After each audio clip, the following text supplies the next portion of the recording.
The Euphrates is one of the most historic rivers in the world, featuring in many important chapters of human history. However, all is not well with the river, which has shocked scientists with the rate at which it is drying up. However, more concerning than the dropping water volume are the prophecies associated with the drying up of the river Euphrates in the major religions of the world. Is the drying up of the river showing us that the world is truly ending? Join us as we bring you what just happened with the Euphrates River that shocked scientists. The Euphrates is one of the most prominent rivers in Western Asia. Known as Frat in Turkish, it rises in eastern Anatolia, generally flows south through southeastern Turkey, around Şanlıurfa, Adıyaman, and Gaziantep provinces, before crossing the border into Syria and then Iraq, before emptying into the Persian Gulf in Basra, after joining the Tigris River in Shat al-Arab.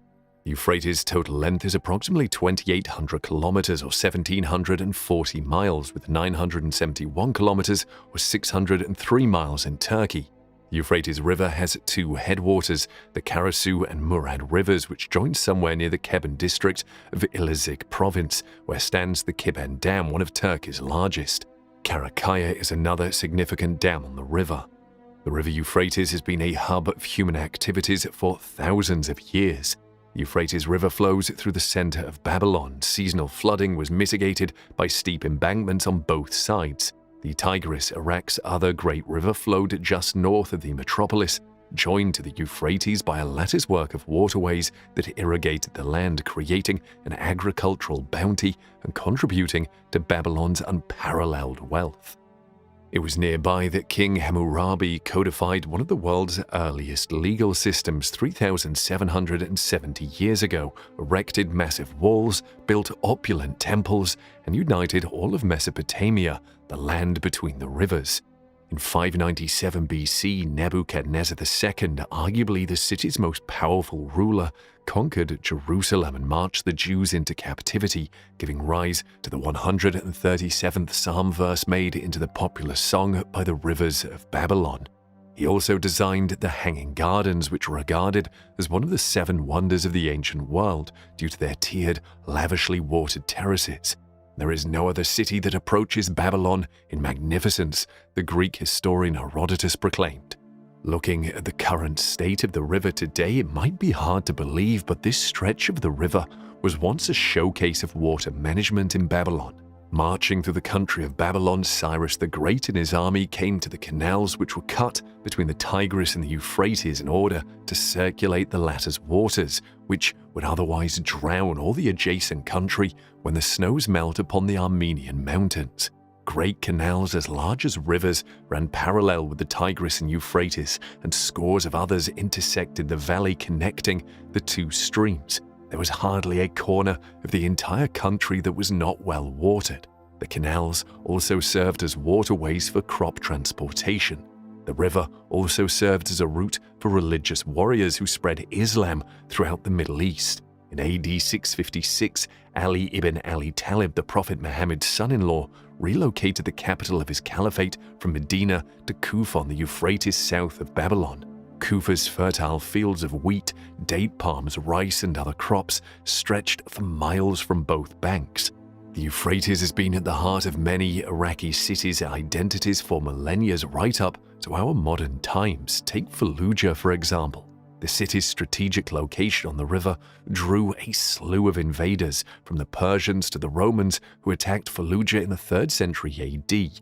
Caravans from Arabia stopped in Fallujah to water their camels in the river on their way to the Mediterranean.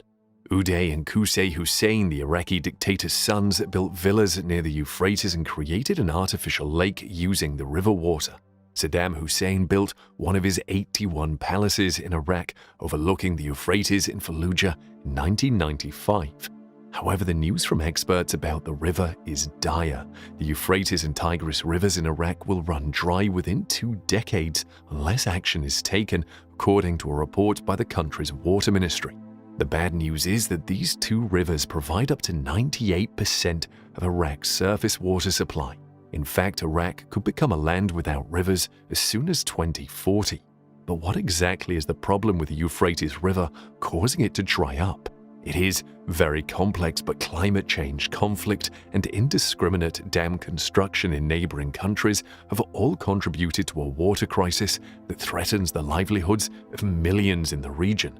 According to Berkeley Earth, a non-profit organization based in California that focuses on climate science, Iraq's annual temperatures are rising at nearly twice the rate of the rest of the world. Since the late 1800s, the world has warmed by an average of 1.3 degrees Celsius, while Iraq has warmed by a whopping 2.5 degrees Celsius. However, when speaking about the human-made part of the Euphrates problems, it begins more than 1,000 miles upstream near the river's catchment area in eastern Turkey below the Taurus Mountains. For generations, the Turkish government has been on a dam-building spree in an effort to generate electricity and create arable land. The Keben Dam on the upper Euphrates was completed in 1974. In 1990, the Ataturk Dam was also completed. The Southeastern Anatolia Project, a $32 billion scheme to construct 22 dams and 19 hydroelectric plants on the Tigris and Euphrates rivers, will eventually supply nearly 1/4 of Turkey's electricity. Meanwhile, Syria constructed the Tabqa Dam upstream from Raqqa in the 1970s and added a few more dams on the Euphrates and its tributaries before the civil war halted development. Since the Turkish and Syrian dams were built in the 1970s, water flow into Iraq has been reduced by nearly 2/3. For decades, Iraq has fought with both neighbors over its fair share of the water. The conflict came close to erupting into violence in the early 1970s when Turkey and Syria diverted the Euphrates River into a series of reservoirs, nearly drying out the river downstream in Iraq. In response, the Iraqi government built a network of canals connecting the Euphrates River to Lake Tharthar, a reservoir northwest of Baghdad. And according to the Iraqi ministry, the Euphrates River will only be filled to 1/3 of its original capacity by 2035. Combining it with the loss of the water in the Tigris, it will leave Iraq short of 80% of the 53 million cubic liters it consumes each year. And independently, a recent NASA German government satellite study concluded the Tigris-Euphrates basin loses groundwater faster than any other place on the planet except India. The World Resources Institute, a non-profit environmental organization based in the United States, has identified Iraq as one of the countries that will face extremely high water stress by 2040. The effect of the drying up of the Euphrates is already playing out and taking a toll on the citizens of Iraq. According to aid organizations, the current water crisis is already threatening the lives of not less than 7 million people in Iraq and limiting access to food and electricity. Wheat production in the north of Iraq could drop by up to 70%. The irrigation system would need a massive overhaul to improve the situation, which could cost somewhere between $50 and $70 billion, money that the struggling nation simply doesn't have. And this means starvation is looming. And apart from that, as dams run dry, the electricity supply suffers, disrupting the operation of healthcare facilities and other critical infrastructure.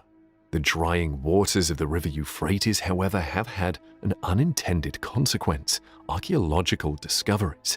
Many of these formerly submerged sites are now turning up as the riverbeds run dry. According to scientists, the Euphrates riverbed has revealed 6 distinct historical eras, including Sumerian, Akkadian, Assyrian, Greek, Byzantine, and Islamic. Syria constructed the Euphrates Dam in 1968 without diverting the Euphrates River to the desert, establishing lakes there. As a result, the dam's lake, which had a length of 100 kilometers and a width of 8 kilometers, inundated the river's most important ancient sites. Only a few monuments and artifacts were saved. This area is home to numerous cemeteries as well as hundreds of Syriac Christian monasteries. When the sun is shining and the lake water is clear, the submerged cemeteries can be seen clearly. A few cemeteries have been discovered on the right bank of the lake in Raqqa's western region, but the left bank has not been explored as much as it is rockier, making digging work difficult. The receding waters of the Euphrates River in Annar, Iraq, revealed the ancient city of Talbs. In fact, Mohammed Jassim, an Iraqi archaeologist, reported the emergence of at least 80 historical sites as a result of the Haditha Dam's lower water level. The Department of Antiquities in Dohuk in the Kurdistan region of Iraq has also announced the discovery of a 3,400-year-old Mitanni Empire city that emerged when the waters of the Tigris River basin receded. The city, historically known as Zaghiko, was mentioned in Babylonian texts. It has a palace and several other buildings, as well as a large fence and cuneiform texts that were discovered. The researchers were impressed by how well many of the walls, which were made of sun-dried mud and had been submerged for more than 40 years, had been preserved. This is most likely because of the earthquake that destroyed the city. It turned the upper parts of the walls into rubble, burying and protecting the city for centuries. 5 ceramic vessels containing over 100 cuneiform tablets, some still in their clay envelopes, were also astonishingly well preserved. According to Peter Felsner, an archaeology professor at the University of Tübingen, the underwater survival of unfired clay tablets is close to a miracle. The team hopes that the tablets, some of which could be letters, will shed more light on the city and its ancient inhabitants. And it is possible that the site is the ancient city of Zaghiko, which was a major hub in the Mitanni Empire from around 1500 to 1350 BCE. The empire spanned just over 600 miles, extending from the Zagros Mountains to the Mediterranean Sea, and was one of several kingdoms and states founded by the Indo-Iranians in Mesopotamia and Syria. The Mitannis fought Egypt for control of Syria in the early years of the empire, until a truce was reached with the Egyptian pharaoh Thutmose IV around 1420 BCE. Around 1360 BCE, the Mitannis fell to the Hittite Empire and the Assyrians quickly took over the region. Apart from this, the receding waters in the Keban Dam Lake on the Euphrates River in the An region of eastern Turkey brought the historical Aztec castle, which can only be reached by boat, to the surface last year. According to Korkmaz San, the head of the history department at the Euphrates University in Turkey, the castle is thought to be a pre-Christian temple. He explained that the castle is made up of 3 floors carved into the rocks with Greek inscriptions on the inner walls. The receding waterbed of the Euphrates River and the discovery of archaeological sites is not new. When the dam lake's water level dropped in the 1980s, similar sites surfaced. Muraybet, an ancient settlement mound dating back to the Neolithic era, was one of the most important sites flooded by the Euphrates Dam water when Lake Assad was established. Its discovery shed light on the region's agricultural development, as well as the deification of women at the time. The Euphrates River flows through Syria and Iraq, while the Tigris River flows from Turkey to Iraq. As such, submerged archaeological sites will continue to resurface in these countries as a result of the river drying up. Meanwhile, it is not only environmental scientists that are paying attention to the drying up of the Euphrates River. This river has special significance in 2 of the most important religions in the world, Islam and Christianity, and their adherents are paying close attention to the prophecies tied to this river. Many Muslims are reminded of the various hadiths that mention the drying up of the river Euphrates, including, "Soon the river Euphrates will disclose the treasure, the mountain of gold, so who will be present at that time should not take anything from him," Sahih Bukhari. The Prophet Muhammad said, "The hour will not come to pass before the river Euphrates dries up to unveil the mountain of gold, for which people will fight. 99 of every 100 will die in the fighting, and every man among them will say, 'Maybe I'm the only one to remain alive.'" Sahih Bukhari, Sahih Muslim. The Prophet Muhammad said, "The Euphrates reveals the treasure within itself. Whoever sees it should not take anything from him. It, the Euphrates, will uncover a mountain of gold in it." Sunan Abi Dawood. According to Islamic scholars, many of the prophecies made by Prophet Muhammad 1400 years ago, particularly those concerning signs of the Judgment Day, have come true.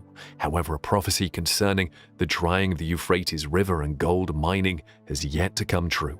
This is a critical prophecy, as expected war is closely linked to the arrival of the Mahdi, and this is not improbable, as a finding of major gold reserves in the dried-up riverbeds can cause renewed civil strife between the various tribes in the area and even outside powers interfering in the business of the region.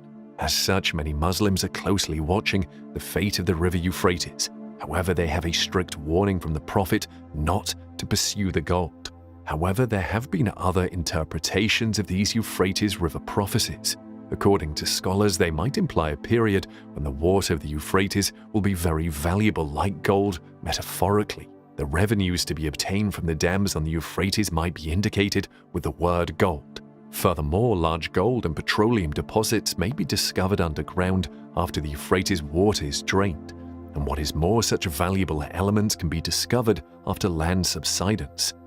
And the Christians are expecting no less chaos also from events surrounding the Euphrates River. Ever since Jesus Christ said that only God knows the hour or day of the second coming, his followers have been predicting when it will occur. And now it seems the river Euphrates is the clue, the final piece to the jigsaw puzzle. Many people believe that key passages in the apocalyptic book of Revelation show the Euphrates' significance in end-time scenarios. The Euphrates River is mentioned in chapter 16, the chapter with the only mention of Armageddon in the Bible. The sixth angel poured out his bowl on the great river Euphrates, and its water was dried up to prepare the way for the kings from the east. Writes John of a container of God's wrath emptied on the ancient land of Babylon, now Iraq. The king's armies will march through the Euphrates Valley on their way to Har-Megiddo or Armageddon in northern Israel. And the Euphrates reappears a second time, this time with one of 7 angels whose trumpets warn of the impending final judgment. Release the 4 angels who are bound at the great river Euphrates. A voice commands the 6th angel of God, whose obedience unleashes agents of death, who had been kept ready for this very hour, day, month, and year, and were released to kill 1/3 of mankind. And the clincher comes next. In chapter 9, verse 11, John describes the leader of an army of locusts released to fight humans as Abaddon in Hebrew and Apollyon in Greek, both mean destroyer. Casualties will be high not only among Iraqis, but also among people in neighboring countries hit by retaliatory missiles of mass destruction, as well as among Americans who are targeted by terrorists armed with portable nuclear weapons. And other countries will seize the opportunity to pursue their own interests, such as China attempting to retake Taiwan or India launching an all-out assault on Kashmir, resulting in World War III. The end result could be a nuclear holocaust that kills 2 billion people, or the 1/3 of mankind mentioned in Revelation. And another Bible scholar has pointed out how Turkey, through the Euphrates River, can trigger end-of-the-world events. He said, according to Revelation, the great Euphrates River will literally dry up, allowing the kings of the East to march their armies unhindered toward Jerusalem in order to take part in the final great battle against Jerusalem or Armageddon. And interestingly, the Ataturk Dam can be turned off, causing the river downstream to dry up and allowing the Antichrist armies to attack the Holy Land from the north. And you may be shocked to learn that there is a historical precedent of Turkey using the dam to dam the river. Turkey, for example, dammed the Euphrates in 1990 to fill the Lake Ataturk Dam, an artificial reservoir. The scholar explained that the technology already in place to halt the flow of the Euphrates River could be another piece of the puzzle that makes the fulfillment of the book of Revelation in our lifetime a terrifying prospect. Let's hear what you think of the Euphrates drying up in the comments section below.